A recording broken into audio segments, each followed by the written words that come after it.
was great. It was great to see. Does anybody else get nervous when he starts running? Yeah, Don't no get hurt. kidding. Don't get hurt. Don't get hurt. Yeah, and he does. Him and his ankles. Yeah. He goes for the gusto. He does not. He doesn't wimp out at all. There's no doubt about that. So they squeak out another one. They make them 10-1 now, right? So we'll have to see where they go. Now, are they playing next? The Raiders. The On Raiders. Friday. I'll be there. On Friday? Yeah, I'll be there. Okay. You'll be there. Yeah. Look Whoa. at me. Are we bragging? Maybe a little bit. Look at you. That's No exciting. kidding. The Well, weather good should for be you. nice, too. It's going to be a little humble chilly, I brag. think. Yeah. It's going to plummet into the high teens, I believe, isn't it, later this weekend? Or this week? Not that cold, I don't I think. thought it was Yeah, going to be I think we're talking maybe 40 for the Mizzou game kickoff with Arkansas on Saturday. So It it is could be a cool one. It is the end of November. But I think, Yeah, no kidding. yeah, but I think in the evenings. Yesterday it's was cold. stunning. It was beautiful. It was too warm. The ladybugs came out again. I thought I was done with ladybugs. Nope, we've got them at our house, too. Oh man, this was a bad season. I was talking to Steve's. We had a nice Thanksgiving little get together for many of our sponsors, and talked to Steve from Steve's Pest Control. I said, "My God, it's like a bad Hitchcock movie." He says they've been terrible this year. Why is that? Is that because of the late warm or the cold and then the warm? I don't know, but it's No, been Steve's awful. paying them off. That's it. I've never seen more ladybugs than, living in California, Missouri. It's a thing every year that they get in the house. They're everywhere. They are. They're a deal, aren't They they? can find their way through a crack in concrete 2 inches thick. I swear. I don't know how they get in. It's one of those, how'd you get here? Yeah, it's something. And they stink to high heaven, too. You scratch one off your back or whatever, you got it all over you. Oh, well. 573-874-9390, the number. As we're going to be talking with Scott Faughn at 7:10 and catching up with what's going on in the state. And, the governor's team is coalescing. We talked a little bit about that last week. Dave Wassinger, his team, I guess he's got Katie Ashcroft as chief of staff. The governor has the Office of Administration is going to stay the same, right? Ken Zeller? We talked about that. And I don't know. I guess that'll all have to come to fruition here in the next 5 weeks, right? Because we don't have much left for 5 weeks. Yeah. Yeah, we've got Ken Zellers heading OA, Michelle Hadaway at Economic Development. So, the team is shaping Dan up. Hogstang is the finance guy. Yeah, the team's shaping up, and certainly, I think there are, as we've seen already, there are some really experienced people that are going to stay on. Who else stays on? I think we'll see more announcements, I suspect, here in the near future as that team shapes up. Did you see yesterday how Eric Schmidt is getting a lot of play in the media? He was on Meet the Depressed yesterday. Mm-hmm. Here's what he had to say about Pam Bondi. Was wrong. And so we'll see where that goes. But I just don't think in this country, unless we want to be a banana republic, I don't want to see that happen. You can't have the Justice Department abused in this way. Pam Bondi is a smart, capable, tough person who I think is going to restore respect in that department. So she has your vote, Senator? Oh, absolutely. I intend to help Pam Bondi get the votes. I know her well. She's a friend. I've come to respect Pam Bondi. She was a great attorney general in Florida. This is a home run by President Trump. Wow. A ringing endorsement by Eric Schmidt. And, of course, a baseball analogy. That's right. You might figure that out. I'm glad to see our senator having such prominence on the news, not only Fox News, but, of course, now on NBC. It's good to see that kind of a voice coming from Missouri. Both those senators get a lot of exposure. Yeah. But you see him all over the place, and you see Josh mainly on Fox News. It's good to see Eric on NBC. What about a J.D. Vance and Eric Schmidt ticket in 2028? I would not be surprised. And he's actually, being super authentic. I saw when she got nominated, he reposted a picture that I had seen him post before of the two of them together. So I think he does have personal knowledge of her capability. Yep. And I think having him on your team is somebody, if I was looking to seek a confirmation, it's somebody that I'd want on my team working, for me behind the scenes. So a lot of good stuff over the weekend. Unfortunately, some bad stuff in our area. I hate to report that, Brian reports, and I'm looking at his report. Brian Hauswirth joins us now. And Brian, more Clark Lane gunshots over the weekend. Unfortunately, if you look at the violence, and we've had violence, unfortunately, and it's not always been up on the Clark Lane corridor. I give the example, there was a man shot in the face at Buffalo Wild Wings. There was a triple shooting in downtown Columbia just a couple of weeks ago. But this one is very concerning in that it happened about 8:20 in the evening on Saturday. A lot of people were out. A busy apartment complex. Police have not been able to. They generally don't tell you exactly where it was. They give you a block. It's the 4800 block of Clark Lane, and they're not saying specifically where. But our news partner KMIZ's Stephanie Andre was there after the shooting. I was doing football, or I would have been there myself. And she is reporting it happened at the Greens. Allegedly, it was a juvenile suspect who was trying to rob two people at the Greens. Chaotic situation. I've got a detailed story up, 939theeagle.com. According to what Columbia police are saying, this juvenile tried to rob two men, adult men. Again, 8:20 in the evening. There were a lot of people around based on what we know. They apparently tried to get away. He shoots at them in the car, hits them with gunfire. He is hit then by gunfire, and it's unclear if they shot him or if he accidentally shot himself. I'm still unclear about that. I did reach out to CPD yesterday. Jenny Hopper told me there's nothing new to report at this time. But Stephanie, in her live shot Saturday night, had an interview, Stephanie Andre, our news partner at Channel 17, with a witness. Now, the witness, they didn't give her name. They didn't show her face because she fears retaliation, because she is a witness to this shooting. She didn't see it, but she heard it. And she's saying she and her husband were getting groceries out of her vehicle, again, 8:20 in the evening, Saturday night at the Greens. And she says she hears 5 gunshots, people screaming. And this is a busy area, as you can imagine. And that several people, including her and her husband, had to go run behind cars and drop to the ground, but people screaming. So just a chaotic situation. Police have detained the juvenile. They are asking anyone with information to call Columbia Crime Stoppers. 573-875-TIPS is the number to call. But this is, and I've put it up on our Facebook page. I really want people to weigh in on this. There. I want people to weigh in on what their thoughts are on this. What can be done? Because, just last week, there were juveniles who were, I think it was the week, but it was last week. Several juveniles were allegedly firing guns on McKee Street in a very close area to there. I know what can be done. We just need to tell them we're sorry that they had a poor upbringing and give them our comfort and our solace, and tell these kids to go out and just manage things with more gunfire, because absolutely that's what seems. Build more sustainable housing and hotels for homeless people. That's what we need to do. Next, Brian. No, I'm serious. There's nothing. No one wants to do anything. I'm not going to go on a rant. My only hope is with Dr. Yearwood resigning, maybe the powers that be, the selection committee, the board, I don't know how they select a new superintendent. I know there's an interim superintendent who's come back after retirement. They'll be here through the end of the school year. So. And that's great. It sounds like there'll be some stability moving on after December 31st when Dr. Yearwood. Maybe, just maybe it'll start with, because clearly these children who grow up to be young men acting like children on video games still, maybe, just maybe, the schools will put an emphasis on discipline and responsibility and performance. Maybe. Can we go back to Dr. Yearwood's retirement? Brian, I found that out over the weekend. Another parent told me about it, and I was shocked. I was too. We got the release on Friday. In fact, I have a story up that's going to run on the Eagle at the bottom of the hour, and I'm running his sound. I just interviewed him. It hasn't even been 2 weeks ago, and it was about the Battle Elementary School edition out there. It was cold, but he gave me a couple minutes afterwards. And one of the things he told me, he loves his job. I said it to him, he was so excited about all the kids out there. They were young, a lot of very young children. That's an elementary school, Battle Elementary. And I said, you really love your job? And he said, yes, I do. And he said, it's my passion. Thank you. But I said, is there anything else you'd like to add? And he said, yes. And this is a soundbite I'm going to run. I'll get it on the website here shortly. I've got the detailed story about his resignation. But this is interesting.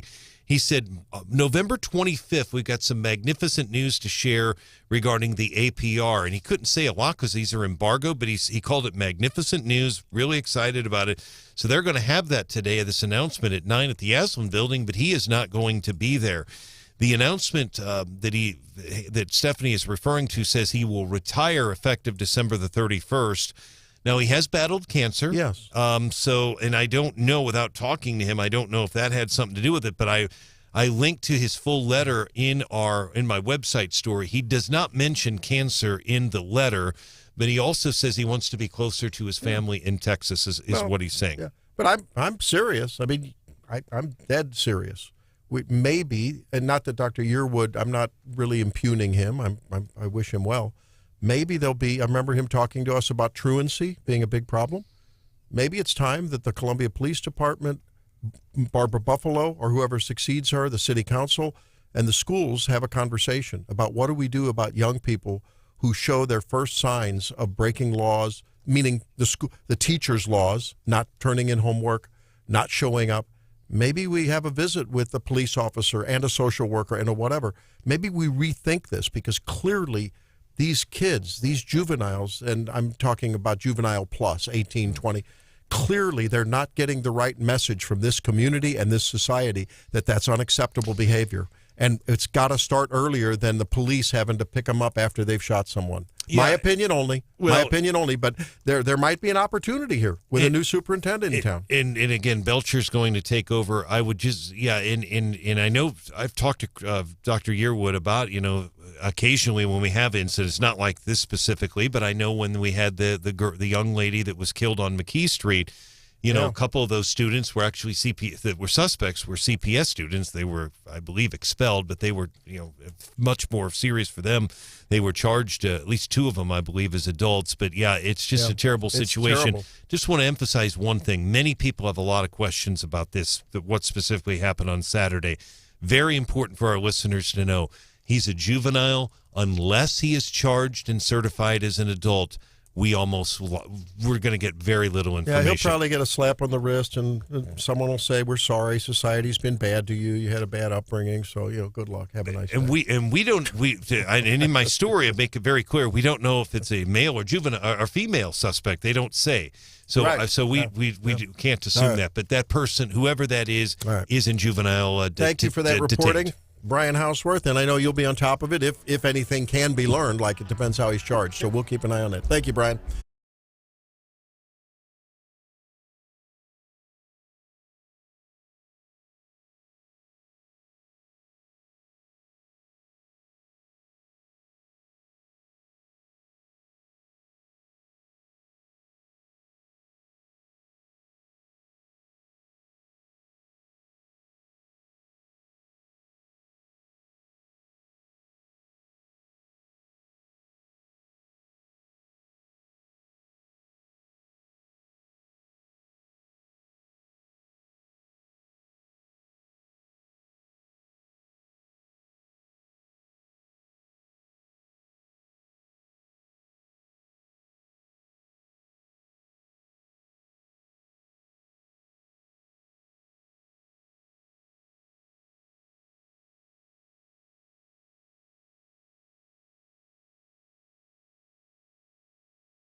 from Bill Maher. He just said, I'm not going to pre-hate. I'm not going to pre-hate a lot of these things. And I'm not going to pre-hate this. I'm going to have an open conversation for anyone that I'm open to having part of that conversation. And Senator John Fetterman. Here's Stephanie Bell with the Daily DC Rundown. He is specifically, everyone's kind of asking him, what about Dr. Oz? It got really nasty in your race. And I'm starting to kind of like the guy. I think this is fair. I think he's saying, I'm going to take people with, look into their backgrounds and, clean slate and not hold any grudges. I think that's going to be really hard for him to do. Yeah. But what are your thoughts, Randy? I don't think I've gotten your thoughts on the appointment of Dr. Oz. I'm okay with Dr. Oz. I mean, I think he's had to, because he's a TV doc, he's had to do some things that are very controversial, very fringe, some of the things he's pushed. But look, anything is better than what we have right now. Anything is better than what we have right now. He has talked about making Medicare Advantage Medicare for all, for everyone eventually. So we have to be concerned about some of his social views. We'll see if that changes. Okay. I wonder out loud if you have to be a former TV host to even be considered for a cabinet position. Trump loves someone who looks good on TV, doesn't he? He does. He really does. I think that's why You're fired. I think that's why Andrew Bailey's always been in the mix. He's all over Fox, and Trump watches it nonstop. So, it's just, I think it's part of Telegenicity is a there you go. qualifier. Yep. That's a big word this morning. Telegenicity. All right, the countdown is on, and if you're not paying attention, it is 30 days until Christmas. But that is not the countdown I was talking about. We are 56 days away from the turnover in D.C. It is looking less and less likely that any recess appointments will take place as folks start to talk to members of Congress. They are really not liking that idea, so I don't think we're going to see that. Also, folks are getting really concerned because apparently the transition team should be executing a whole bunch of various agreements that allow them to really dig into the departments and get some of the information that they have seen. The media is saying that Trump is not timely signing all of the agreements he needs to sign. So I'm sure we will be hearing more about that. And another day, another strike. I feel like somebody is always on strike these days because they're constantly getting what they want. The workers at the Charlotte airport are on strike this morning, demanding higher wages. We're going on strike Thursday and Friday. That's for sure. Just the 2 days, though. Oh, Charlotte Airport. Hope the Chiefs can get home for the Raider game. Hey, that's right. Holy cow. Let's hope they can make it. It's a long walk. We'll be back with more on Wake Up. Has America been fair to Donald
story that hasn't made news report as we just finished the second week of deer season. Hannah, you told us about an interesting incident in California, Missouri? Yeah, let me pull up the This is interesting. I know the California superintendent made a social media statement about what happened. But essentially, they found the glass to one of the school's trophy cases in California at the high school shattered. I believe it was Saturday morning.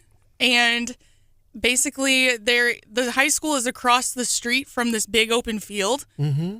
What they think happened is that a bullet essentially pierced the front glass windows and hit the trophy case, which I kind of chuckled too, but the more you think about it, the worse it starts to feel, yeah, right? It's really very, very fortunate.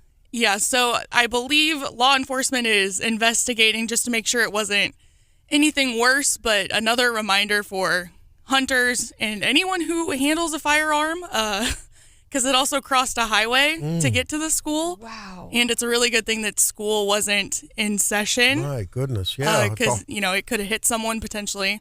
Boy, when I was a kid at Whiteman Air Force Base, I had a friend of mine's mother had been standing in the kitchen at Knobnoster State Park, borders the Air Force Base, and she left the kitchen and a bullet came through the kitchen window right where she'd been standing. Oh, my goodness. Well, yeah. It happens. You'd think if normally those trophy cases are right out in the main hall, right?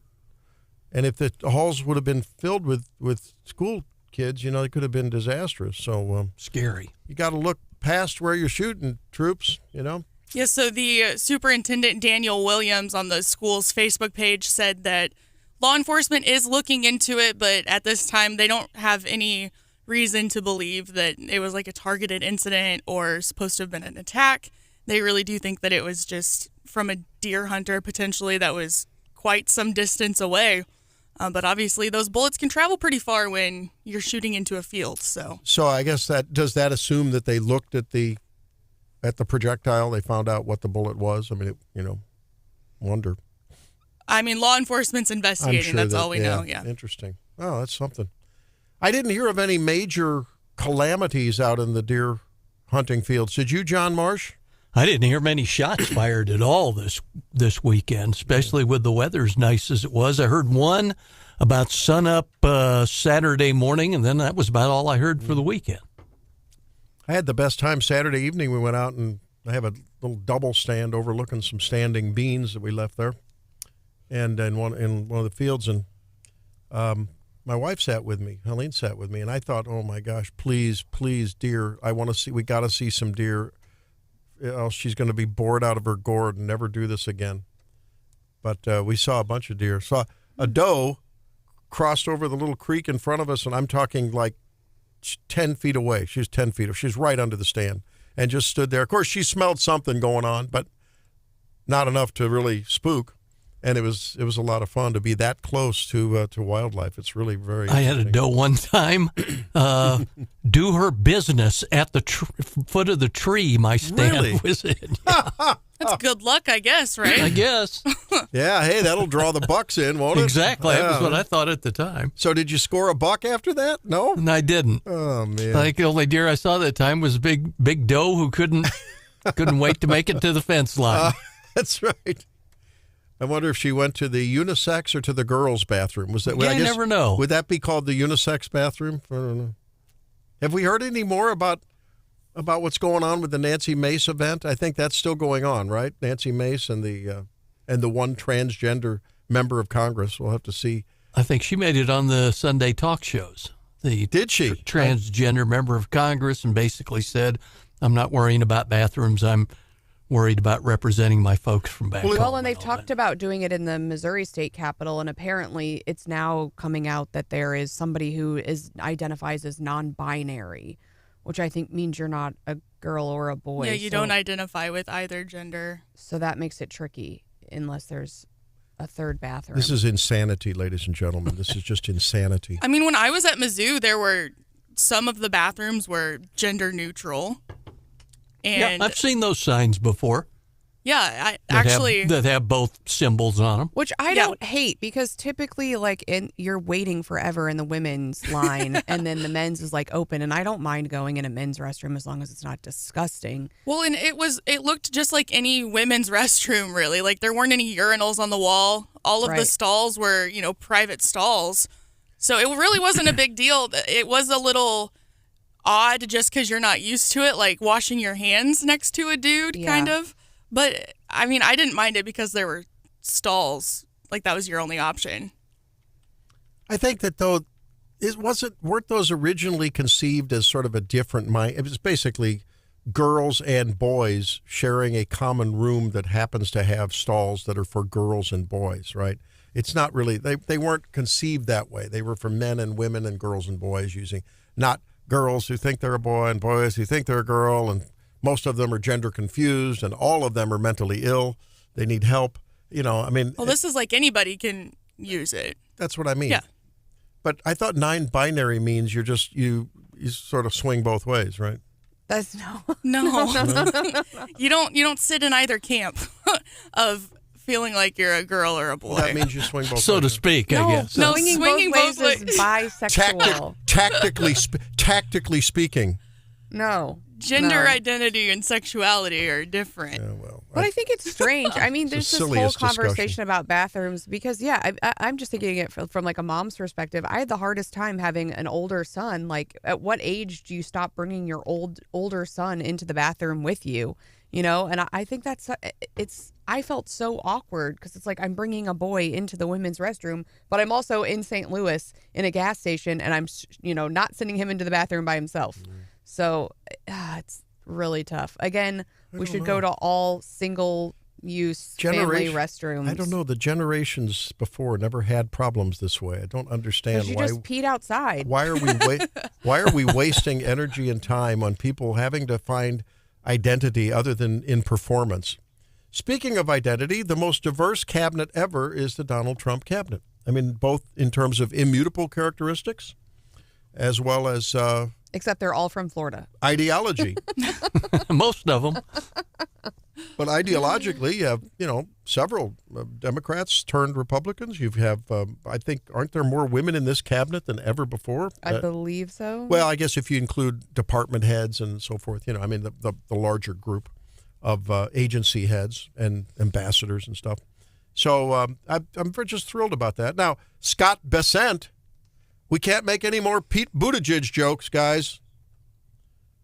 It's interesting how people that were making Pete Buttigieg jokes haven't said a word, not one word. I haven't seen one word on Twitter about Scott Bessent, who's married to a guy named John Freeman, and they have 2 children by surrogacy.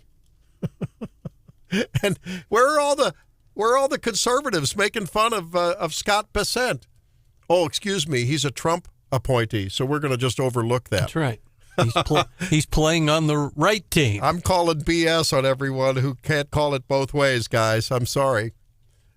I frankly don't care. If Pete Buttigieg would have been effective, it would have been less important. This guy, what does he have? His 3-3-3 plan? Reduce the deficit by 3%, 3% growth. What's the other 3 in there? I don't know. There's another 3, but he's basically an America First MAGA. He's MAGA all the way. And he's a hedge fund guy, too. Remember, Elon Musk was not in favor of him. Elon Musk said he's just business as usual, which frightens me a little bit. That's the last thing we need with our economy is business as usual. But I don't think Trump will let it get away. I don't know what Trump's up to with this. A lot of these people have no experience even in managing large organizations. The people with experience haven't been doing a very good job. Well, maybe they have the wrong experience because they're coming up from their whatever industrial complex, agency they're in, educational industrial complex, the DEI industrial complex.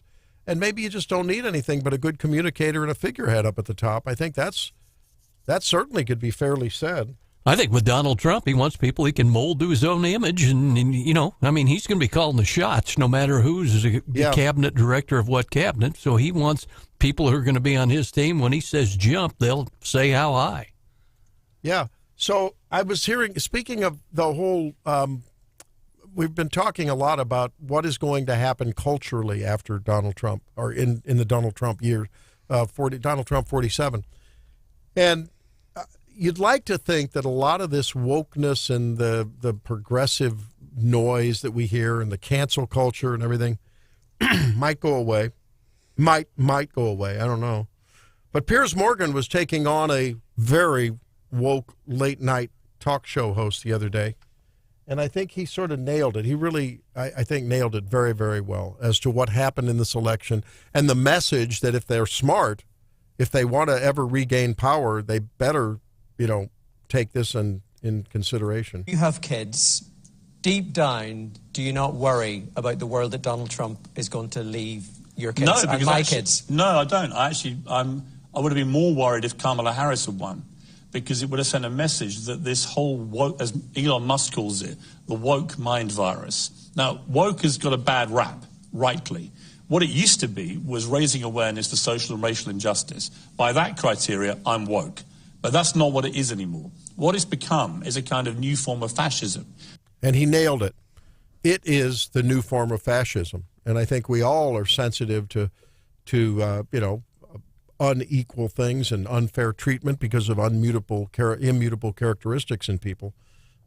I was pleased to hear him lay it out that way, though. I think we're all sensitive to people that have struggles, but that doesn't mean that you all of a sudden that becomes the one and only, in many cases, criterion for selection, whether it's for a cabinet position or someone in your department or anything else that you have to make a choice in people for.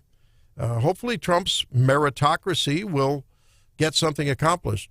Did you see where Vivek Ramaswamy and Elon Musk in their Wall Street Journal op-ed last week, they're beginning to scale back their ambitions? Remember they were going to cut $2 trillion, and I think now it's down to maybe $500 billion or so, $500 billion. But I'll take that. That's fine. That's about half of what we pay on the national debt now, right? On the debt service, interest on the debt. Isn't it roughly around $1 trillion now? 800 or 900 billion, I think, anyway. But at least they took time to flesh out a little bit of a plan. I really appreciate that. Oh, I think it's good. I think they're going to get a lot of pushback, John, from the established bureaucracy, the entrenched, fourth state. It's going to be tough. Oh, I think so. We're already hearing their misgivings. And we've heard them on Wall Street a little bit, too. Yeah. The way it's been up and down. Yeah. Okay, well, let's step aside. And when we come back, I found a little TikToker. Yes, a TikToker, What? Hannah. No, great. Well, but she's from a generation that is not you.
you have to wonder if people are going to be altering just a little bit what they do. I saw Mark Siegel on the Fox News while we were during the break. Probably Dr. not. Mark talking This about guy on the right whose jacket looks like the buttons are going to bust off any minute. I was going to say, yeah, Dr. Mark, I don't know that he has standing to talk about a lot of healthiness.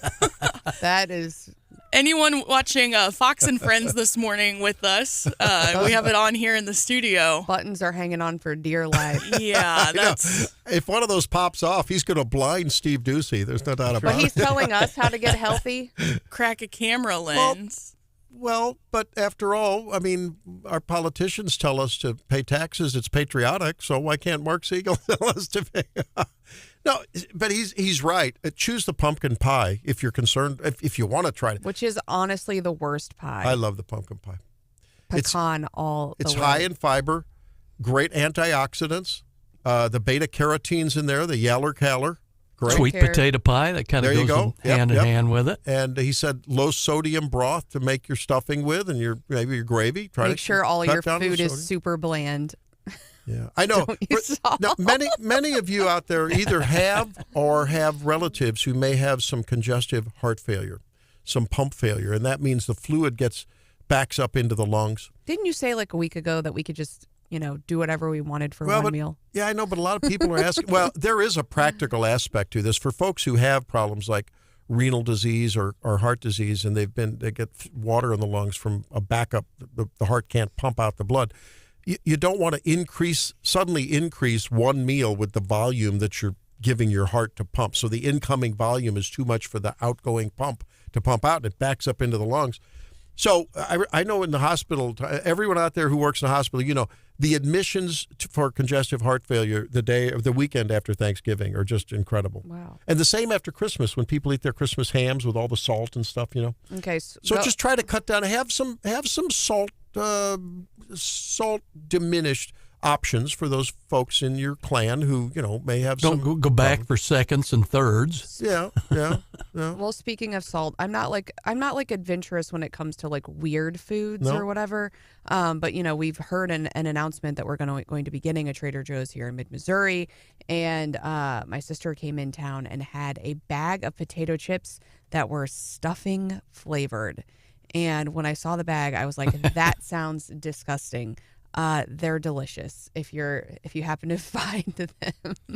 If you close your eye, I don't even like stuffing, but if you close your eyes, oh my God, they're very good. Yeah. My grandpa used to love stuffing that had raisins in it, and the raisins sort of made it. Yeah, it was. And his birthday was Christmas. About oyster stuffing. That's an old one. No, thank you. Speaking of oysters, one of the hunters at deer camp had some oyster mushrooms. Have you seen those? I love any and all mushrooms. The oyster mushrooms can be a little bit like raw oysters sometimes, depending on how they're cooked. They can be a little slimy, I don't like them. I don't know. I like mushrooms, but the regular oysters, not an oyster guy. You like the raw oysters? Yeah. Really? Mm-hmm. I don't know. Absolutely not. No. Nope. They're fine. They're not what I would pick. I would pick other seafood items before raw oysters. I like oysters Rockefeller because they're firm and they're cooked, and I like that. But there you go. The raw oysters remind me of a sinus infection. I just don't do well with them. So you don't like them when they're soft? This sounds like an episode. My kids were laughing because they taped the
partially, if not totally, planning either Thanksgiving and or Christmas weekend. A lot of people are looking towards that. It's a short trek from Thanksgiving to Christmas this year. I wrapped more presents this weekend. Are you kidding me? What? I like to wrap them as they come in. Otherwise, I'll have to wrap, all of them at once. Well, let's check in with Scott Faughn and see if he was high atop a ladder stringing Christmas lights all across the gutter of his beautiful abode. Scott, welcome into the program. I spent the weekend moving, and I'm so glad you came to me, because if you hadn't, I think Casey was going to kill me. I don't think she'll do it live on the air, so I got about 15 minutes to live, but we moved, and it was quite the excursion. Oh, wow. Holy cow. What happened? At this time of year, what a busy season to be moving. Oh, my goodness. Well, Casey would have paid movers a lot of money to move, but I got guys for stuff, right? My cash guys from around Central Missouri, shout out to all of them this weekend. They came in and were very helpful. But it's a little bit of a rocky landing, I'll be honest with you. Moving is just tough. It's like you look at it and you're like, I'm never moving again. I got too much stuff. Well, Scott, was this just sort of a horizontal move in the same general vicinity, or did you move from a city to a city? Or to Ashland? Can you share with us? That's funny. We did not move to Columbia Junior. Yes, we've had a house in Wardsville, but I bought a different one. Yeah. So moving out to that was it's been great. I keep telling Casey that. She keeps not believing me. But I think she's going to be happy when we're done. The Ford F-150 comes in handy when you're moving, doesn't it? Absolutely. Yeah. That key cab especially, man, I'll tell you. Yeah. If you have the means, I highly recommend picking up an F-150. My dad used to say that he would never again own another truck because then people just ask you to help them move. Hey, so are you pleased so far with the early development of the transition teams that we're seeing, and how things are developing in terms of the governor, the lieutenant governor, and their teams? Lieutenant governor, it's not as much to it. But the governor, I thought his transition team was smart. I think a lot of times these guys come in and they make and they add a bunch of names to their transition team to try to bolster their credibility or esteem. And then what you have, I've seen this go poorly. If you have big names, they have big schedules, and their schedules don't always mesh. And then if you don't consult them about somebody, they get mad. Well, you might not have the chance because they're busy. Mike Kehoe got folks that want to have the time, because I think they're going to be working for him in his administration. So they actually have time to dedicate over the holidays to doing this. I thought it was a good move, and I think you're getting good results come out of it. I think the first thing to do, you got a Ken Zellers where, somebody tell me how Ken Zellers hasn't done an amazing job at OA. I just think he's the guy. He stays out of the media for a reason. He's who you want in a big job. And OA is the biggest job in state government. I mean, it's massive. I thought Michelle Hadaway was great. I think that Mike Kehoe, because of his position as lieutenant governor, had some consultations on naming her the interim under Governor Parson. She's a star. Here's the truth about Michelle Hadaway. If you had somebody that was you got to go sell Missouri, which is essentially what you do as Eco Devo director. You go in the room and you're the Don Draper making the pitch for the state of Missouri. You want to pass her the ball. I mean, she's a star. You want her in that room. So I'm pleased so far. I think everybody's going to be looking. If you're a Republican and you voted for Mike Kehoe and you watched his commercial or his interview where he looked you in the eye and promised you he'd end DEI, obviously you're looking at the Department of Insurance. I think even more important than the director, because I don't think the director can get confirmed unless he promises in this stuff, is the interim director. You got a guy named John Rehagen, probably the most liberal government employee that you have in the state of Missouri.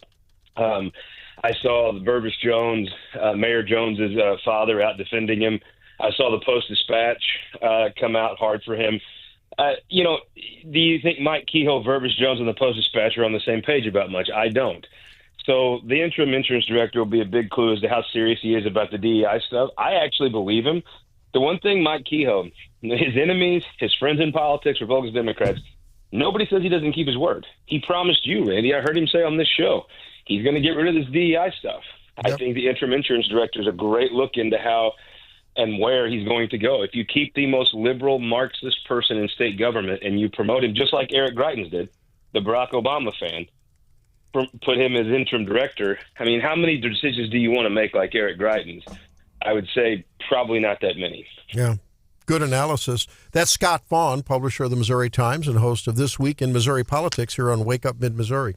Scott, same thing I asked you last week about your thoughts about the new director for MoDOT and all. Have you thought any more about that? And also the question of how big a role do you think Mike Keel will play with all his background with highways and transportation? I think the silence to the response of the MoDOT, they didn't name a new director, they named a placeholder, is deafening. I think it took my tweet to get the governor to even come out and say this is good. Look, I respect the people on that commission. You have some absolutely incredible Missourians on it, from Warren Erdman to Francis Slay. I mean, there are Senator Hageman. I don't know what happened here, but this is not. I've heard nobody complimented except the governor. It took him about 2 days. I've heard a lot of folks question it.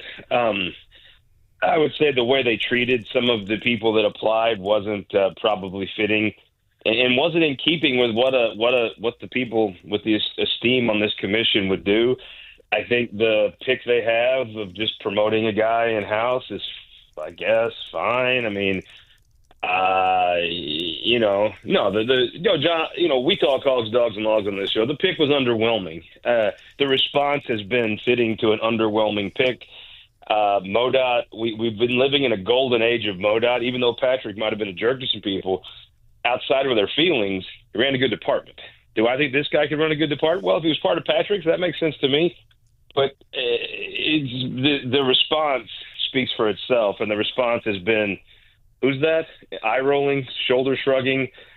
They did finally squeeze something nice from the governor about it, but like I said, it took 2 days, and really one of my tweets, I think, pointing out that literally nobody had said good job.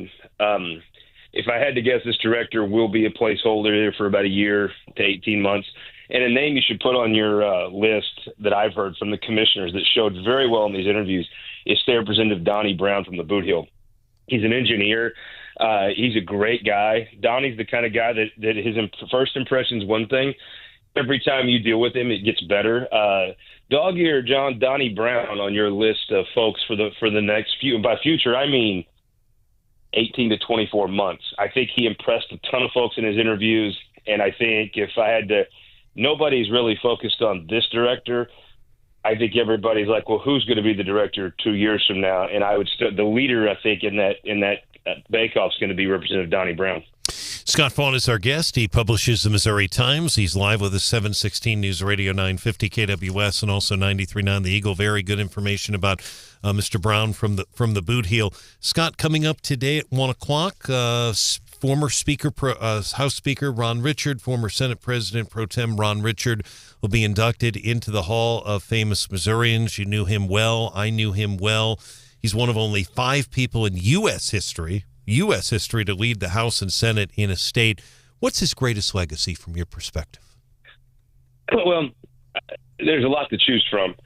I really think that if there's one time you could really point to Ron Richard being Ron Richard, right? Because, look, you love Ron Richard when he's on your side. If he wasn't on your side in something, you'd made for a long day at the office. In my view, Ron Richard, the Ron Richard I'll remember showed when the state was at a very vulnerable time. In 2018, you had a governor who just didn't care about Missouri. And the one thing that anybody would have to say about Ron Richard is he cared about Missouri. There was never a time, neither of us ever drank that Kool-Aid, so maybe it's easier for me to appreciate this. But he really stood hard in the gap. When they wanted to move the inauguration of Columbia so it could look better on TV, he said, we've been inaugurating governors on the Capitol steps. That's where the Missouri Senate will be. That's where the Supreme Court will be. You show up or you don't. He drew lines in the sand. And when the state, look, it was, everybody thinks of Eric Greitens now as this weird pervert.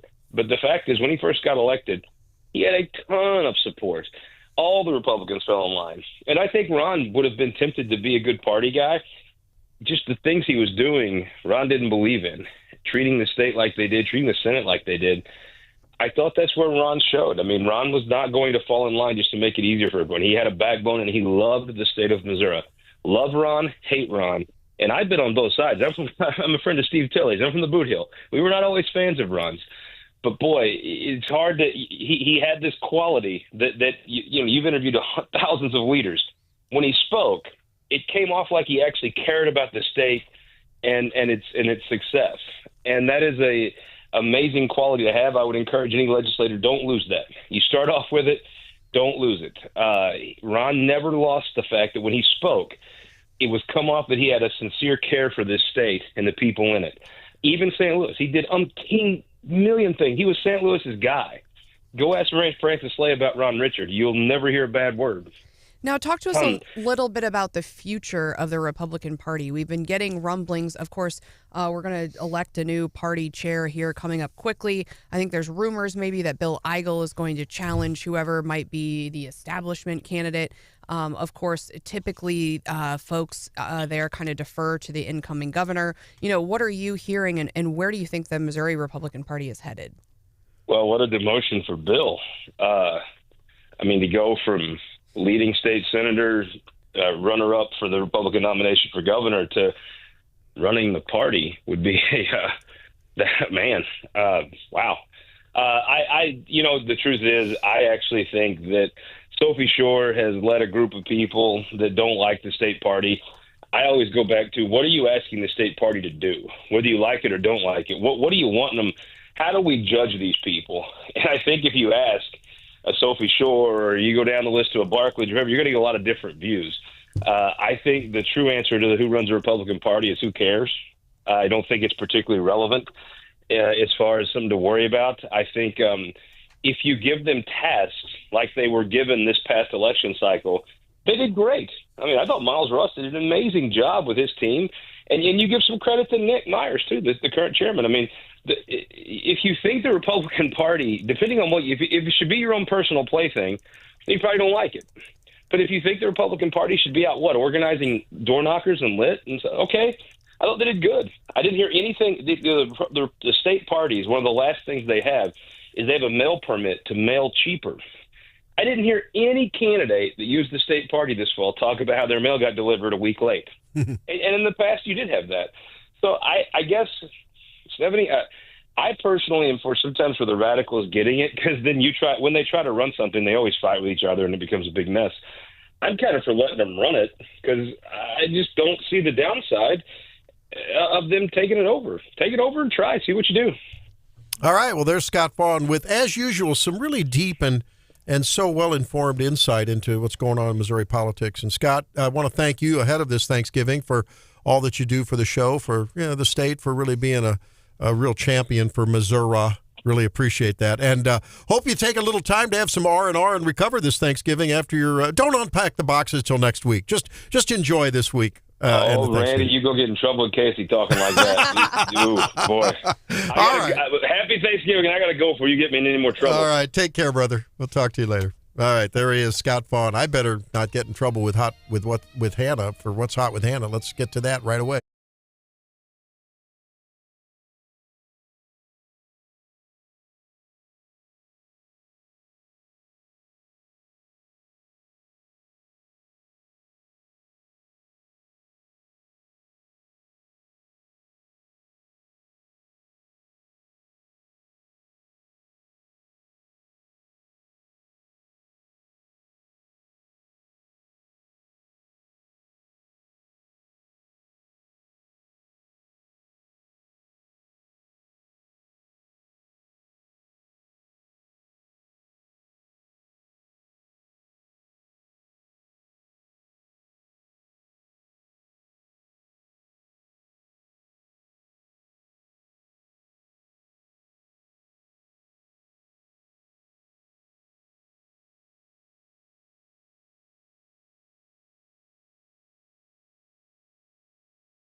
The Eras Tour is officially done.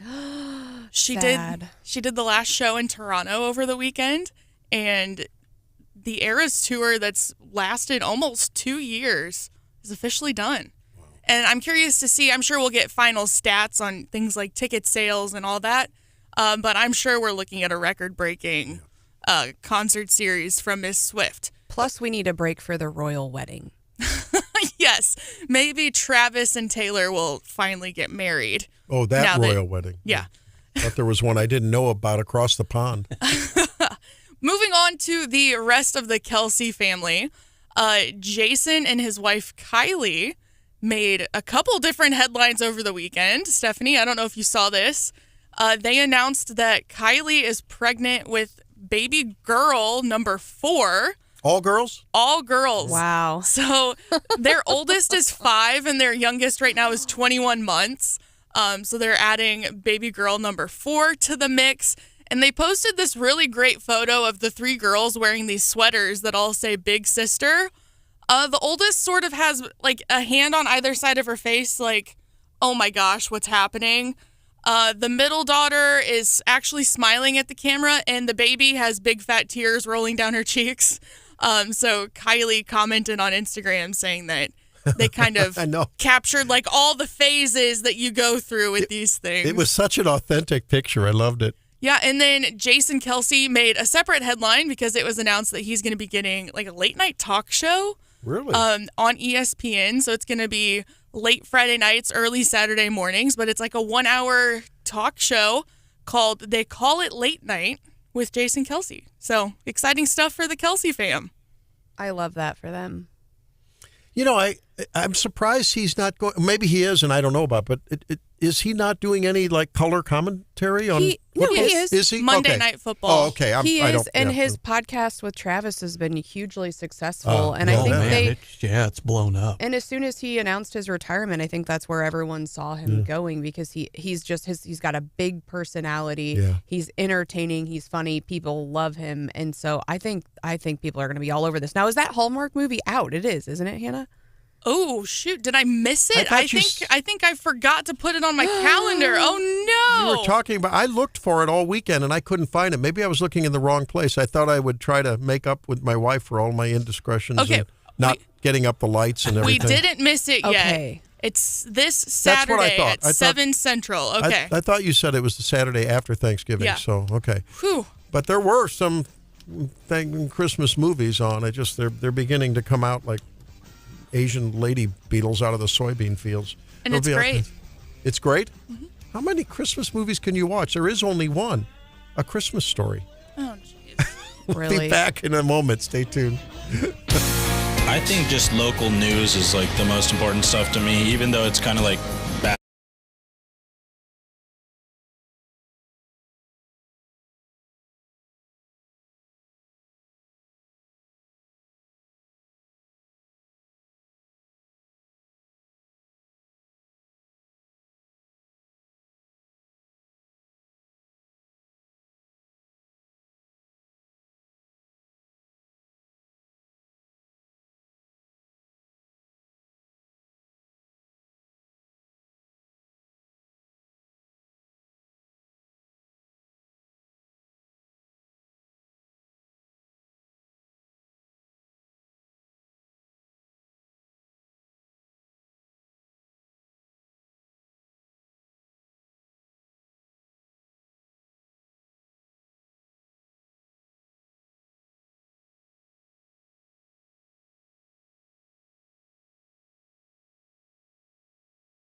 Hope your holiday plans are getting in gear.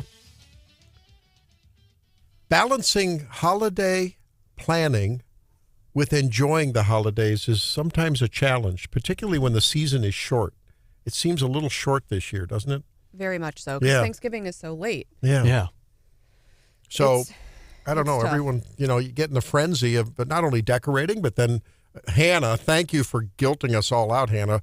Already wrapping gifts over the weekend. Thanks. I didn't need to hear that, Hannah. You're welcome. I can't get Have on. you even bought gifts yet? Probably not. It's not Christmas Eve yet. I've been on Woot during the break. I got started buying gifts now. You guilted me into it. Gotcha.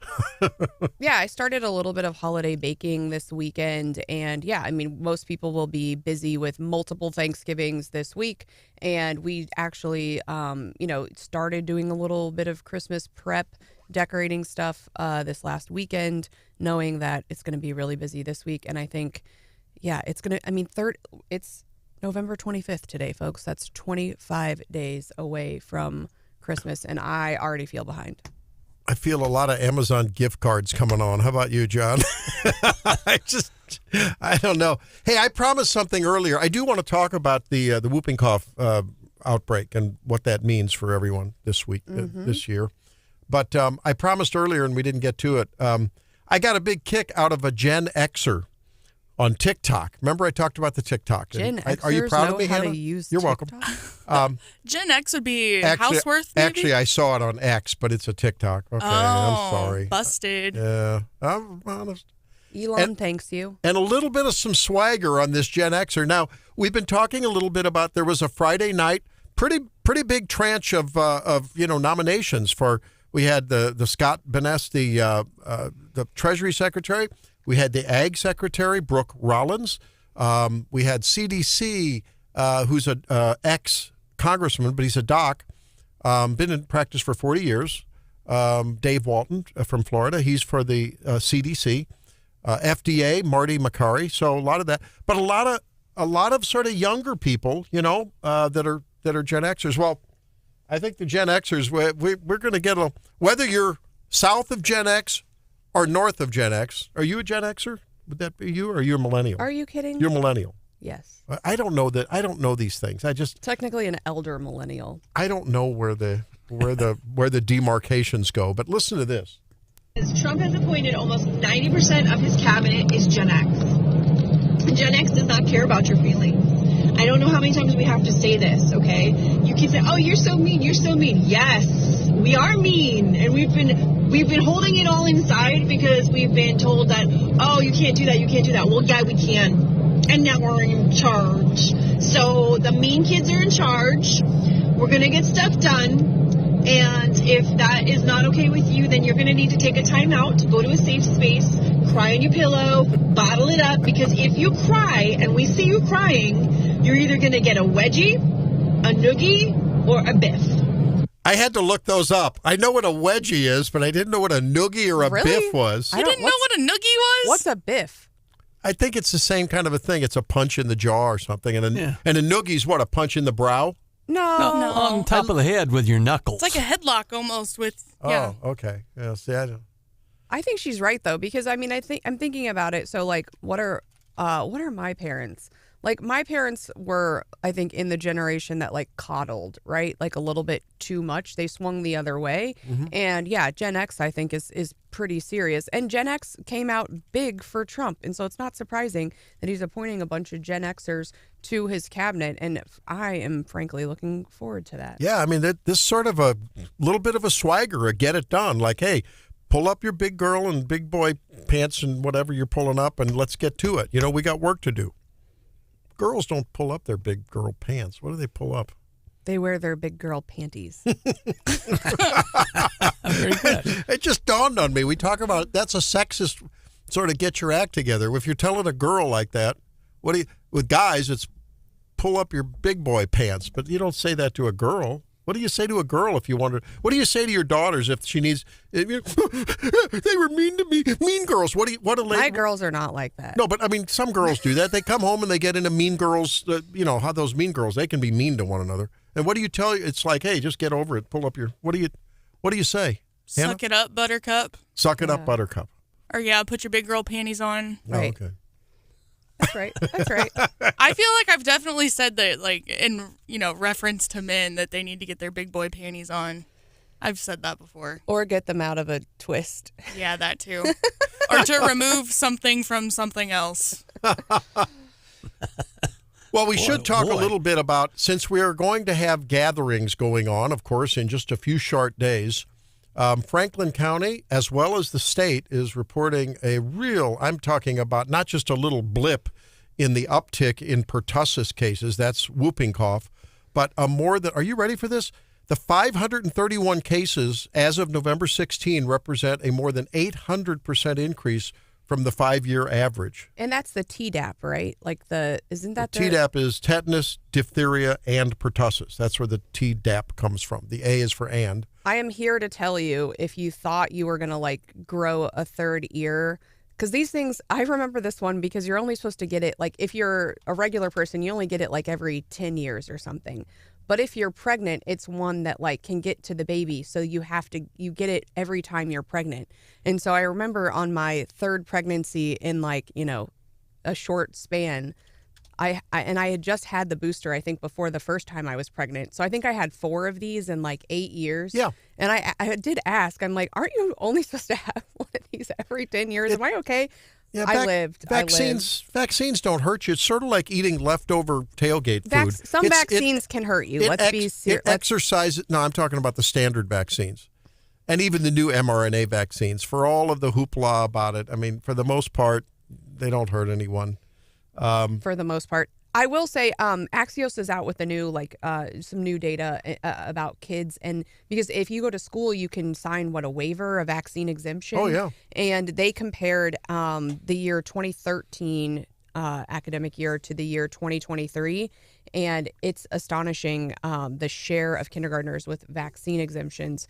It looks like Missouri went from under 2% to somewhere between 6 to 8%. So a lot of folks are skeptical, and I think this was one. I mean, I think when the government's telling you get the jab, and then and they've been telling us get the jab with respect to a whole bunch of other things, up until COVID, and then we realize they were wrong.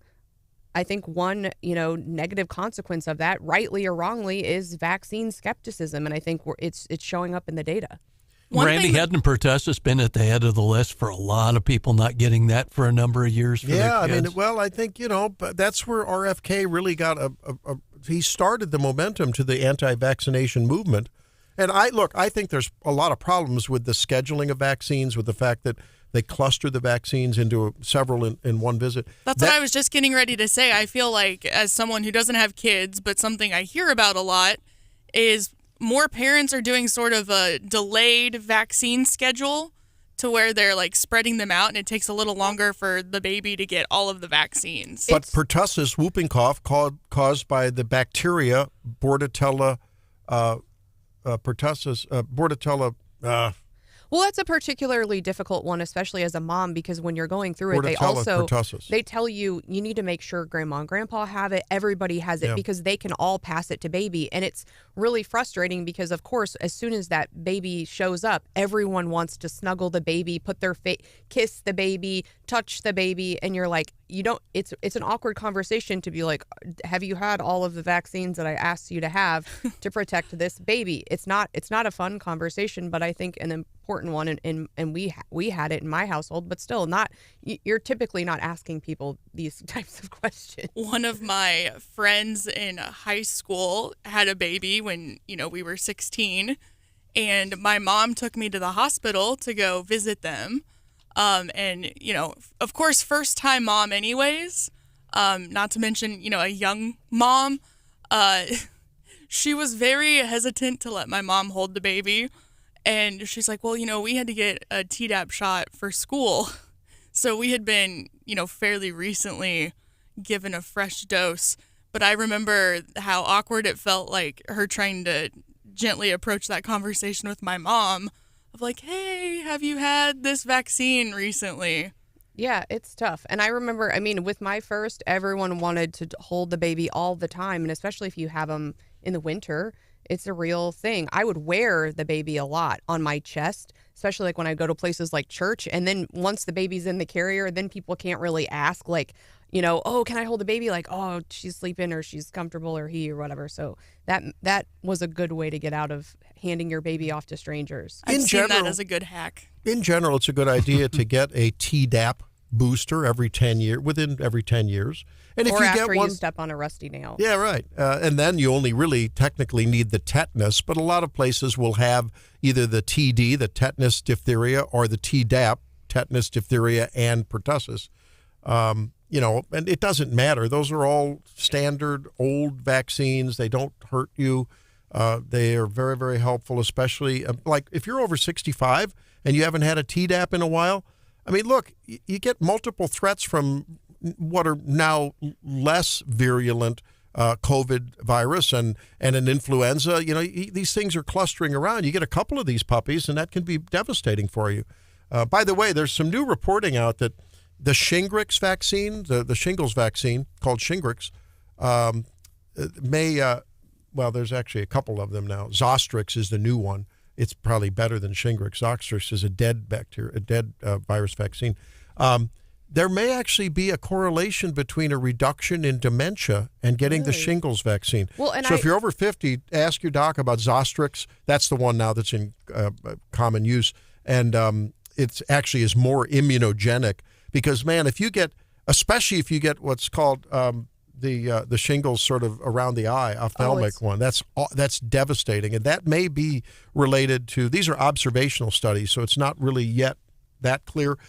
Because a lot of these studies, if you tend to get vaccines, there may be a health bias. So you may just be a healthier person getting a vaccine, and the vaccine gets credit for that. Correlation and not causation. I think, for me, I've been wondering if they're going to ever revise some of those recommendations because I'm kind of in that window, and I think the shingles vaccine, you're supposed to get it at 50. Mm-hmm. But I, being in my before that, younger than that. But I know a lot of folks who have been getting shingles in their 40s, and in some instances, it's been pretty devastating. And so can you get it early? Because, I don't remember when I was growing up, my parents struggling with it or people getting it as young as it seems like they're getting shingles now. And I went to school with a kid who had shingles, while we were teenagers. Yep. A family member had it in the 20s. The vast majority of us have the virus that causes shingles. That's the chickenpox virus. We have that in our nervous system. And then as you get a little bit weakened immunity, and that naturally happens as we age, our immune system begins to wane a little bit. That's why you see, these guys come out of the closets and they bother you. They cause shingles in people. So take care of your gut bacteria. Exercise, try to eat RFK-approved food, except for the McDonald's on the Trump plane. I was going to say, quarter pounders. And I think that's not the same as a vaccine, but it certainly does help your natural innate immunity against all foreign invaders into your body. And it probably helps your immune system against self-starting clones of cancer cells, too, because we pluck those off now and then with our immune system. I think there is something there, a commonality between shingles in younger people and cancer in younger people. It's an overall take care of the bod, and it will take care of you.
of Wales is weighing in on the recent American election. He says Trump isn't the real enemy, leprechauns are.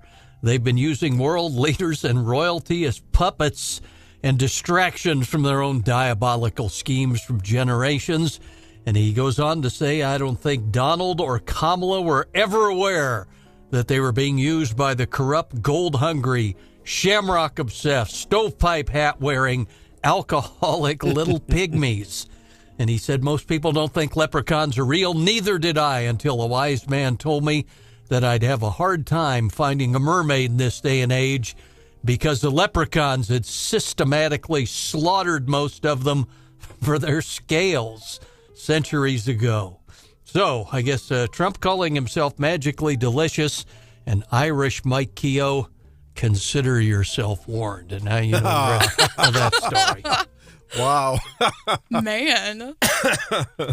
So that's the super PAC that was behind it all. There you go, the Leprechaun PAC. That's funny. Does anyone collect nutcrackers?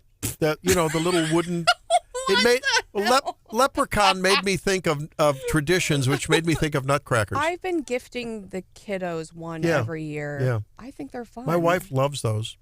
You know, I bought a couple. I've told her now because it's the darndest thing. Before Sammy's shower, I bought I think of leprechauns. Her baby shower. Because we have a couple of little, but her baby shower.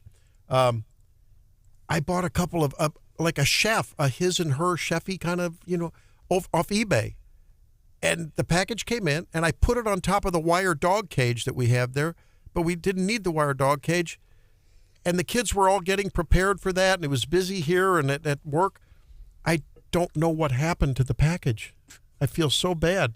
So I told her about it because if she sees it, at least she knows I bought them for her. This is like an infamous thing so that my mom is just known for, in that like for weeks after Christmas, she'll be like, "Oh yeah," and she'll have forgotten that she like hid something, and we'll get gifts like later on Christmas Day. A couple weeks later, she'll be like, "I found Boxing this too." Day. Yeah. It's the holiday that keeps on giving. Well, I think it's like, you know, it's a shortened season, and maybe Hannah's right. Maybe as soon as you get it in, you wrap it, you put it under the tree, and you don't like hide it in your closet. But good idea. But that is like something we always give my mom a lot of grief for. There was one year when my brother was young, I had an aunt that came over for Christmas and kept teasing him that she like left all his presents at home. And when it came time to actually open presents, she realized she had indeed accidentally left his presents at home. No. That's mean. It was pretty brutal. Oh my. Hey, we have to give a shout out to Evan, who shot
Part of this this effort to keep President Trump off the ballot and to throw him in jail for the rest of his life because they didn't like his politics, and to continue to cast him as a quote-unquote threat to democracy was wrong. Well, that was Eric Schmidt on Meet the Depressed yesterday. Nice long interview with Kristen Welker. And boy, he made no bones about it. I think he, between the lines, was saying if Pam Bondi wants to talk about maybe getting back at some of these people that unfairly and politically motivatedly went after Donald Trump, seems like fair game, Stephanie. I don't know that I would go that far, but I think preventing the Justice Department from being politicized, I think, is a top priority for President Trump. And of course, we have to look back on, he could have used and weaponized those departments when he was president the first time, and he didn't. So I think we hear a lot of liberal outcry that he's going to just, not turn the other cheek and essentially use the government for revenge. And I don't think that's what's going to happen. Well, I don't know. Those people need to be made to account. Somehow, maybe they've already, maybe just by shame and embarrassment, maybe that's enough. I think Trump is very focused on merit. And I think there are folks that both he and JD Vance have said have to be held accountable, whether they're leaking classified information, whether they're not performing their duties. And I think holding folks accountable on the basis of merit is a different thing than using the government in a political way. Well, I don't know. I think they're sort of one in the same if they did something that was clearly unscrupulous. But we'll see. So here's a rundown of some of the, now I guess I haven't really monitored this in a historical sense, but it is being said that this transition slate and the nominees for various top White House, cabinet and other administration jobs is probably the most rapid in history. It's very, very fast because he's got to hit the ground running. And when there's going to be some natural pushback, mostly from Democrats, I think for a couple of the more controversial picks, perhaps Pete Hegseth being the next one after Gates fell. Is Hegseth going to come under a much closer microscope now? There will be a lot to be said about that. But so he's got to get the team out to the senators, get those meetings. J.D. Vance is shepherding a lot of that. And, I guess Eric Schmidt later in this interview said that he is a personal friend, having worked with Pam Bondi when she was AG while he was. I imagine he's going to be the guy sort of hanging out a lot with her as they visit various senators' offices, and I imagine those kind of alliances are developing, if they haven't already now, and we're, making the rounds, so that come January, man, they got to hit the ground running. Yeah, I think they're prepared to start those confirmation hearings rather early, and I think I heard this weekend that even, some of these folks who, the more non-controversial picks, could be confirmed, the week of the inauguration. It's going to happen very quickly, but, I think there's still a handful that are going to be more complicated in how, when those roll out and how those go down. But I think there's going to be, just like there was when Matt Gaetz was still in the mix, a lot of pressure on the senators to give Trump the picks that he wants. One of the picks for Labor Secretary was Brooke Rollins, not Labor, Agriculture Secretary is Brooke Rollins. Don't know much about her. I know that she had something to do in the, with policy and so forth. But in terms of her ag credentials, we'll have to research that ahead of our talk tomorrow with Chris Chin, who's the Missouri Department of Ag head. We're going to talk with her at 8 o'clock tomorrow and get her take on what she knows about Brooke Rollins, what kind of influence that she might have over that. And on the larger scale, does she foresee any USDA sort of divesting some of their centralized authority to the states? Because that's a common theme in the Trump administration, right? Let's try to get things back out to the people, small R republicanism. And we'll see about that. And also, of course, the farm bill hangs in the balance. A lot of controversy. I think a lot of farmers may have some indigestion over that. Well, and the other thing about Chris Chin is, do we know, I have not heard yet, if she is going to stay on as the Director of Agriculture under Governor-elect Kehoe. It'll be interesting to see. She has a grandchild right now, and she was a appointee of Eric Greitens, if you remember. Eric Greitens, governor, appointed her at the time. She stayed on with Governor Parson, so she's been 2 administrations now, and very well respected. Still farms and clearance.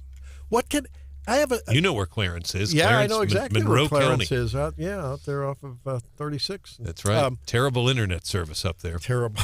It really is. Trust me, I know. It is. And just a little bit down the road is Shelbina, where Cindy O'Loughlin is from, and so great folks. A lot of poverty up there. We want to get her back on the air because we didn't get to a story last week that I wanted to cover. She had an interview with St. Louis Public Radio where she really expressed a lot of dissatisfaction with the Children's Division, and under the Department of it's not Senior Services, Health and.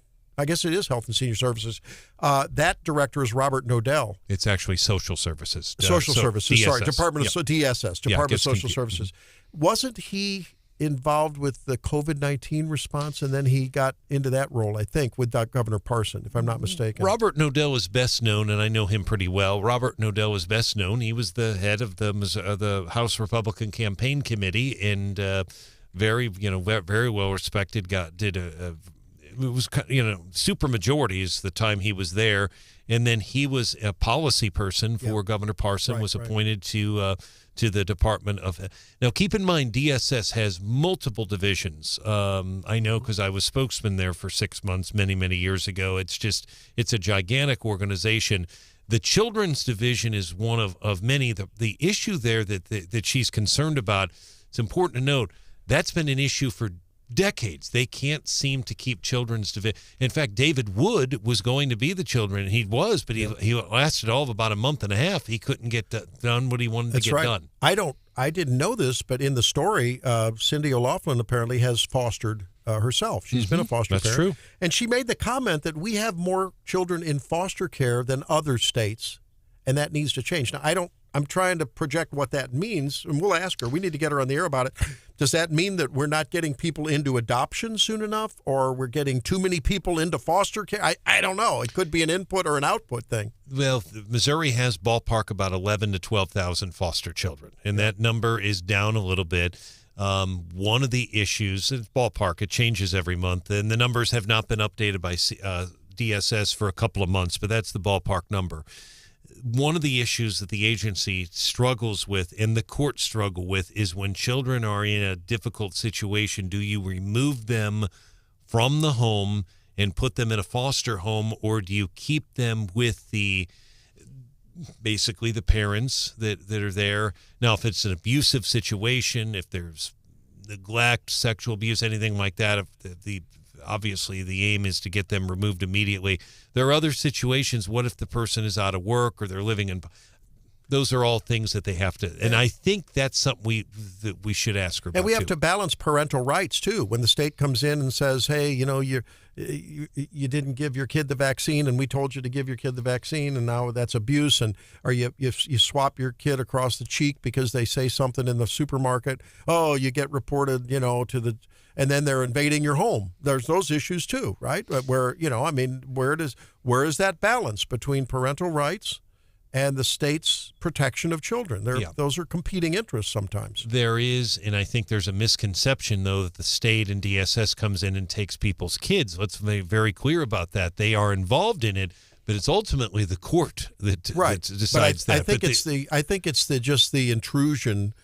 Sort of you're guilty till proven innocent. I think that is I've had patients and others who have said, "My gosh, I swatted my kid on the butt, and some lady calls or some tree hugger calls the DSS, and next thing you know, they're investigating me like a common criminal." We've heard those stories, and we have. It's just a tough situation. Funding is always an issue. I don't know all the details. I saw the headline this weekend. It's a Kansas City-related case, but a grandmother of a child that was killed in the Kansas City area basically said the department failed that child. I believe the child was killed. Don't remember all the details, but again, you hear periodically on that. The worst case I remember was a young child by the name of Dominic James. That's been many years ago. Too. John will remember that. DSS there was a foster child that was murdered by his foster parent. John, as you'll remember, the head of the DSS she resigned right after that. She had nothing to do with it, but the fallout was that was back in 2003. and that was a situation where the foster father beat the kid to death. Horrible. It was just terrible. It's down in Woodward. And a big issue for the Department of Social Services, especially the Children's Division, would be the turnover that they have on those investigators who have to go in the field and oftentimes take a deputy with them. Yep. Thankless job and dangerous to boot. And they see terrible things too. Before we get to the morning report, we covered it in the first hour, but for those who are just joining us now, big news on Friday with the resignation of Dr. Yearwood at Columbia Public Schools, and a shooting over the weekend as well. But let's talk about his resignation. That was really caught everyone by surprise. Well, it did. I mean, I just talked to him less than 2 weeks ago, Randy, about the Battle High School, and he offered me some information on APR, which I have up now on our website. Our website is 939theeagle.com. But in a sentence, he announced Friday he is going to retire effective December the 31st. He says he'll serve as in advisory capacity during the transition period. For a smooth transition, Dr. Chris Belcher, many of our listeners will remember him. He was superintendent, I want to say, from 2010 to 2014, as I recall, but he's going to be back interim, if you will. Yearwood stays on, more of an advisory role. I've posted the full letter. It's a Columbia really only story, 939theeagle.com. And then this shooting is just horrendous. I mean, you have 3 people shot at the apartment complex on Clark Lane, 8:20 in the evening, people screaming, people grocery shopping, having to hide behind their cars. Ethany Andre at our news partner KMIZ did a great job. Ethany did a great job on this story. She was live. Now, she struggled a little bit. She's obviously very young, but there was a tow truck trying to tow a car, and it was distracting her, but she did a great job on air. But she interviewed a witness. They didn't show the person's face. But the witness, Randy, said 5 gunshots. People were screaming. Her and her husband had to run behind their cars. This is at 8:20 in the evening, not 3 o'clock in the morning. 3 people shot. A juvenile suspect also shot. Wow. Man. Just horrible. It's like the OK Corral right here in our own backyard, and with increasing frequency. Well, Clark Lane has been, that's been a lot of Boyd Lane, McKee, that whole area there. We've seen a lot of incidents. And I was serious when I thought, maybe it's an opportunity for the schools to really, in their search for a new superintendent, say, hey, at some point, we can do our part to send the message to young people that whether it's turning your homework in on time and being made accountable if you don't, whether it's showing up to school, whether it's, cursing in the whatever rules we have, to teach them through the schools to obey the rules rather than excuse away the rules because someone had a hardship at home. You know what I mean? I think currently there's a lot of that feel good, give the offender a hug. Well, you can give them a hug and slap them on the butt at the same time, or maybe sequentially. I don't know. And Randy, the guy that was involved and you bring up a very good point, the guy that was involved allegedly in the high-speed pursuit when I was out taking care of my mom last week, Javion Lawhorn, I've reported on him for years. He is the guy convicted an Alford plea of shooting and killing a young girl. Nadia was her name. She was down at McDonald's on the business loop getting a milkshake, and she was shot and killed. The revolving door. Her mother, I know her well, Shonda Hamilton, you know her. Her whole mission is to get people to call the Columbia Crime Stoppers number. Yep, that number. 875-TIPS-573. You can call it anonymously. Thank you, sir. Those stories are on 939theeagle.com. When we come back, the morning market report with Stephanie.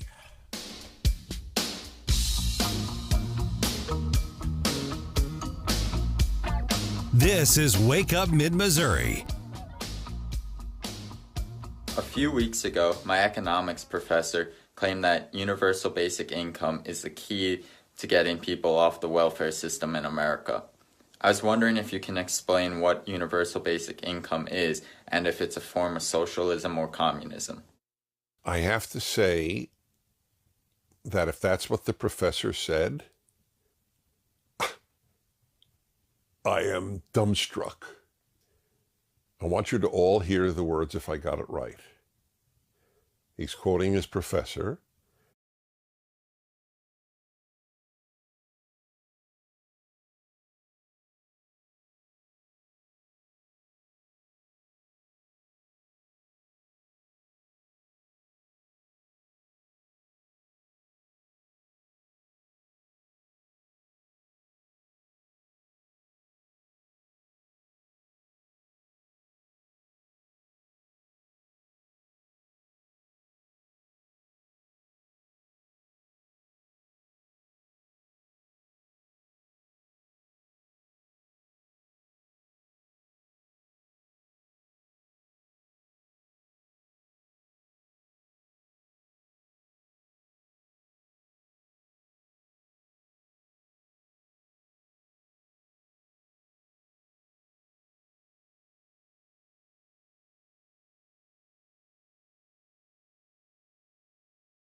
A feel-good Friday. The markets were up at the close last week. NASDAQ up 0.16%, S&P up 0.35%, Dow almost up a full percentage point. As we head into the morning, we are also seeing futures in the green pretty significantly. Dow and NASDAQ both looking at 0.90% up right now. Driving those gains on Friday were the sectors financials, consumer discretionary, and industrials, but most sectors in the green Friday. Now, one of my favorite things about the holiday season and hanging out with family, I'm a big game person. I love a good board game. You do. And you like to win. And I like to win. I'm super competitive, so I'm excited. And I saw the story today. Apparently, the World Chess Championships kick off. Nerd alert! Kick Nerd off. alert! Today in Singapore, and one person that will be missing, of course, is Magnus Carlsen. He apparently had won the World Chess Championships 5 consecutive times and is now stepped away, but they will be competing this week. Carlsen has actually is trying to reinvent chess. He's got $12 million in VC backing for a new startup called Freestyle Chess. And I just think it's really interesting because if you think about it, I was looking this up. Chess originated in the 6th century. People have been playing it for 1,500 years. And here he is making waves, doing something a little bit new, trying to, Hannah, attract maybe some younger people, make it a little bit more exciting. But apparently he's going to use something called the Fischer random chess variant, popularized by U.S. chess champ Bobby Fischer. And what that means, they use it to basically scramble the pieces along the back row. It gives you 960 possible starting positions for the pieces in the back row. And that means there's more spontaneity in the gameplay because you're starting from different positions, and it gets to better show off your skills as opposed to just like always doing the same moves, if that makes sense. Randy looks skeptical. I think this sounds fun. I love a fun twist on an old game. That sounds like having 3 hockey players on the ice in overtime. I don't all of a sudden. Oh, I did go to the rules. I did go to the Mizzou hockey game this weekend, and it was pretty awesome. And there was a couple of times where I think half of our team was in the penalty box. Yeah. It was very exciting. I had a good time. But bringing this back a little bit locally, if you don't know, and there's a political tie here, we have have you ever been to the World Chess Hall of Fame, Randy? I have not. It's in. I have been multiple times. It's in St. It's in St. Louis. Yeah, and I know. and you know, Rex Singfield, who's been very involved in Missouri politics, is a big supporter of chess and bringing the World Chess Hall of Fame. It's a wonderful museum. If you have kids, if you have some time off over the holidays, you can spend half a day there learning, seeing all the different chess pieces, and it's a good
To see, well, either of the features on this weekend box office extravaganza termed Glicked. And that was Gladiator 2, which opened with $55.5 million in ticket sales, but it was dwarfed by Universal's Wicked, expected to snare $114 million during its domestic opening. Highest debut. I heard from a Wake Up family member, Shannon, that Wicked was incredible and that I needed to see it ASAP. And, of course, I was looking at Snapchats yesterday. They saw it on Friday or Saturday. I was looking at Snapchats from the family, from Shannon. She sends us of the grandchildren. And they're running. You have Snapchat? They're running around the house with brooms. Oh, yeah. It's really cute. I've enjoyed all of the Wicked themed stuff. I went to the nail salon and they had all sorts of Wicked themed nail polishes. Everyone is in on it trying to make a buck. But yeah, Wicked's one of my favorites, and I'm hoping to add it to my list soon. Also, Hannah, I didn't realize Moana 2 is coming out this Friday. My kids love, I don't know how many times I've seen Moana 1. It was so good. It's expected, a lot of the recent sequels have totally flopped, but this one is expected to do really, really well. So I will Which add one that is this? Moana. Randy's like, I don't know. I don't know Moana.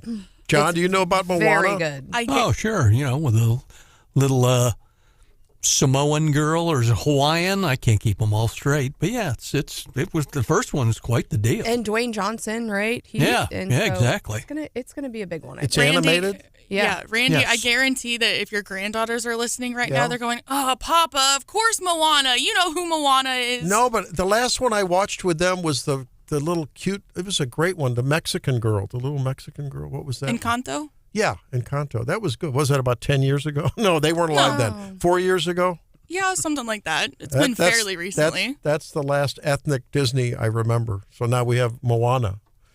Well, starring Tulsi Gabbard. Isn't she Samoan? Partly Samoan? I think that's so. right.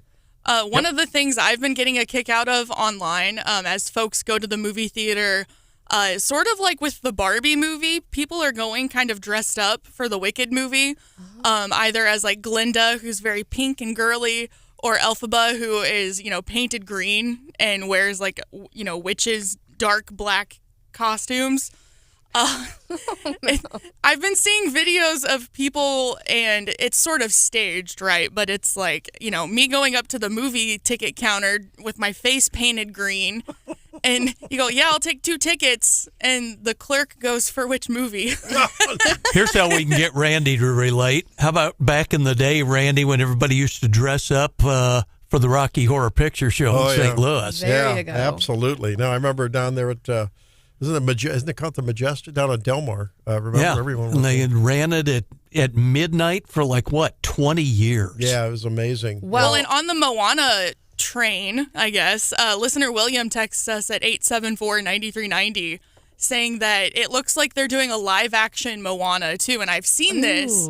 I think they maybe have just started filming for that, or they're filming it right now, so it might still be a couple years, but Disney is definitely cashing in on the Moana success. Well, I'm not taking your idea, but I did find my dress for the Zimmer holiday party, and it's green. And I did get the comment when I put it on that I looked like the Wicked Witch. Kelly Green is very in these days. I know, but now I'm gonna show up in it, and all I'm gonna be thinking about is that I look like the Wicked Witch. Well, I haven't heard any reviews though. I mean, of Wicked. Have people seen it and said it's great? No one's texting us with reviews. Your daughter, apparently. Well, yeah, but little ones like it, and I know Shannon liked it. It's not necessarily a kid's movie. It's not. But, I mean, it's not one that you couldn't take your kids to, if that makes sense. I know Shannon loved it. And Shannon said that your granddaughters were glued to it the entire time, so it kept some little's attention. Speaking of kids, if you saw Gladiator 2 and it's appropriate for teenagers, let me know. It is rated R, but I think only for violence, not for anything else. So let me know. I remember, I think Gladiator 1 came out when I was maybe in high school or college. I've loved that movie. I do too. My son's pretty gruesome. My son's begging to see them, and I need to go back and watch it because I would like to watch it with him, but he's maybe a little bit underage. I haven't been to the show in years. I may have to do this one. The show? The show. The shows, yeah. It's called the picture show. It's called the picture. It's called the show. You go to the show. Well, be prepared for a little bit of sticker shock. You go to the movie show. There's just something about going to the movies and getting a gigantic bucket of popcorn that's bigger than your head. And just bigger than your bank account. Well, yeah, that too. You can do that at Lakeside Ashland. That's for sure. Well, yeah, but not all year round. Ooh, they have good movies coming up too. I'm pretty sure. Really? I don't think they're done for the season yet. They had some good ones around Halloween. Now we're getting some incoming. Michael says it's a chick flick. I fell asleep. Wife cried. Daughter loved it. Oh, that's funny. Maybe they have closed for the season. I guess it is November. We'll have to wait for spring. Disney's also doing a live action How to Train Your Dragon. I have seen those. I think that'll be fun. They're also working on a live action Lilo and Stitch, which is, one of the movies I grew up on. So I'm excited for. Why are you giggling? No, I'm just reading the text. Oh, yeah. What was it? Milo and Lilo. Lilo. The little blue alien Stitch. I remember something about that. Yeah. But I don't know. See, I have quite the. I think my mom might still have it. Because I don't think she's cleaned out the closet. I have quite the extensive Disney VHS collection. Do you? I do still too. in my parents' possession. My wife wants me to eliminate those, and I'm like, I can't do it. I just cannot do it. See, growing up in the early 2000s, you were really cool if you had the little. It was a VHS player and a DVD player all in one. You were pretty cool. So I've got 50-50 on my collection there. Yeah. My sister finally bit the bullet this weekend and got a new car, and she was lamenting as she was driving the old clunker into the place. She said, "What am I going to do with all of my CDs? I bet my new car won't have a CD player." I think I'm going to buy her one of those where you can put the. Do they still have those converter things where you can play? I've got an old Walkman, a Discman. I got to figure out how to. I've got towers of CDs, and boxes of LPs of vinyl, and that just doesn't surprise me. I can't offload them, John. I just can't do it. Now we got a great text from listener James. Oh, James, you're killing me, man. Now I'm gonna add in some dramatic effect. Of course, it's a text, so I can't fully infer this, but this is how I read it. The way Randy says he's going to the show makes me think he'd be surprised if it has sound. That's mean. I'll own it. That's okay. I while all of the rest of my crew here is going to the show and all the other things they're doing, I am looking out for you, ladies and gentlemen, keeping my eye on the pulse of all things going on in the political, cultural, and other world. Some of them are able to do both. I can only do one, so I have to choose that. Well, and speaking of Wicked, I remember Brandy sounds like he's going to see an old black and white film. When I remember the first time I showed the kids Wizard of Oz, it comes on, black and white, and they're like, "How old is this movie?" Now, what is this? Tara says. Oh, no. Careful. Is the word phallus bad? Well, I don't want to have to explain it. What the whole text means. Okay, well, you'll have to explain it to me afterwards. Disney loves a good Easter egg here and there. It used to be on the covers of the movies. I have so many of those, Aladdin and Lion King, and we have all those. Classics. Snow White, all those. I just can't get rid of them. And I have a beautiful laser disc of Fantasia. The old 12-inch laser disc. I hated that movie. Hated it. Oh, it was artistry. It was beautiful. That was the a hot music take. Terrible. Huh. Laura says, are any of you Gen Xers? I don't think so. Is Hauswirth? Hauswirth might be. Yeah, I think he might be. Yeah, I think he is. Because I think we have every generation represented between Zoomer and Boomer. Yeah. Mid-1960s to the early 1980s. I don't know if that... I think that counts. Yeah, I think so. Yeah, it sounds right for Brian. I don't want to ask him how old he is. Well, okay. You know what? Sometimes I put things on the sheet just in case there's an opportunity. And I know many of you out there, excited? Especially, guys and gals in the Wake Up family, just, cut me some slack here. Once in a while, I take a lot of heat because of my, I get the idea you're sort of culturally tone deaf, Randy. Like, where have you been? You're living back in the 20th century. Well, I'll own it. And I'll share this with you. And if you don't laugh, it's just because you know that it's funny, but you don't want to give me a little cred. Did you hear the story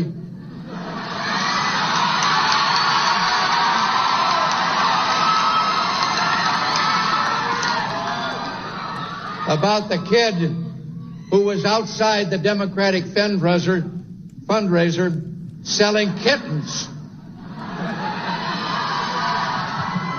When the people came out from the fundraiser, he was holding up the kittens and he was saying, "Buy a Democrat kitten." Well, a couple of weeks later, the Republicans held a fundraiser in the same place. And when they came out, there was the same kid with the kittens. And he said, "Buy a Republican kitten." And one of the members of the press who'd seen him there 2 weeks before said, "Wait a minute, kid. You were selling these kittens the last time as Democrat kittens. How come the Republican kittens now?" Kid says, "Because now they got their eyes open." Those were the days. Former governor of California, I think that guy was, right?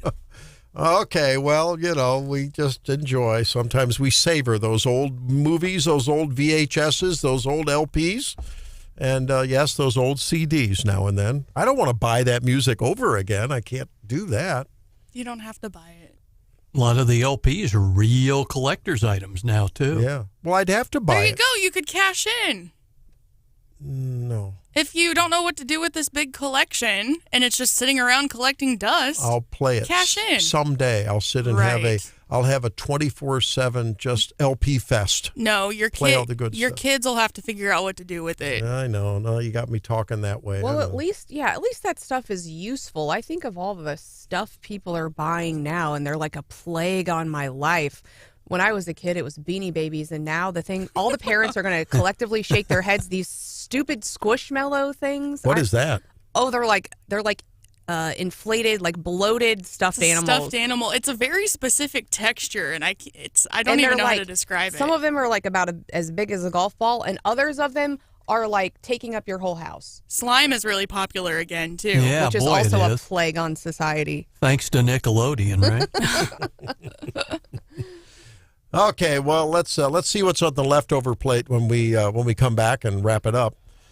On Wake Up Mid-Missouri, lots of incoming. Oh, Donovan told us, boy.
peculiar story about the same day that EMS unveils a new center in Cole County, yeah. In Cole County, one of their vehicles, they referred to it in a different kind of a way, but I assume it was a vehicle. What takes off the little arm that sweeps off of a school bus, right? When it came out, they were trying to pass them or something. I don't know. So they unveiled the new EMS center in the morning, and in the afternoon, there was a little altercation between a school bus and an EMS vehicle. Yeah, it sounds like from the release that Cole County has put out that the mirror of the ambulance kind of hit the stop sign on the bus as they were pulling up to a stoplight. They have concluded that like the ambulance wasn't doing anything wrong. I think it was just one of those weird fluke things. But again, we look at how headlines, how we kind of get duped by them sometimes. Oh, like on Friday afternoon, I was seeing all over Facebook, oh my gosh, a Cole County ambulance hit a school bus. And it's like, well, that's not really 100% accurate in terms of what happened. There was a little contact, but I don't think you could say that the ambulance slammed into the bus or anything like that. No, it was just a little flesh wound. Just a little scrape pulling up to a spotlight, you know? But they have a new EMS center down there, so that's good. Good to see that they have some new facilities. I wonder if that comes in with the highest technology, communications technology in two, or it's just bricks and mortar. I wonder if everything was, brought up to speed. Perhaps we should get the EMS people to comment on that. So, but I guess that becomes a deal where they have insurance and that'll cover the damage to the school bus, right? Everything will work out good.